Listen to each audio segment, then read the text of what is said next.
Hello guys, welcome back another video. Today in this video I'm going to provide you how you can cancel your Macy's order, and all methods, all steps you can see on your screen. So let's get started. Cancelling an order online. Please note, order change timeframe you can see on your screen. If you are signed in using your Macys account, select the order details link of the order you wish to cancel. Select the cancel order link on the order details page. Once the cancel confirmation appears, select yes to confirm that you are cancelling the order.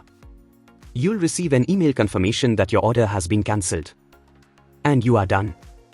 If you checked out as a guest, visit Macys purchase history to utilize the lookup feature using your order.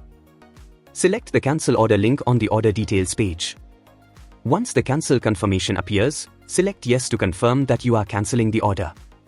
You'll receive an email confirmation that your order has been cancelled. And you are done.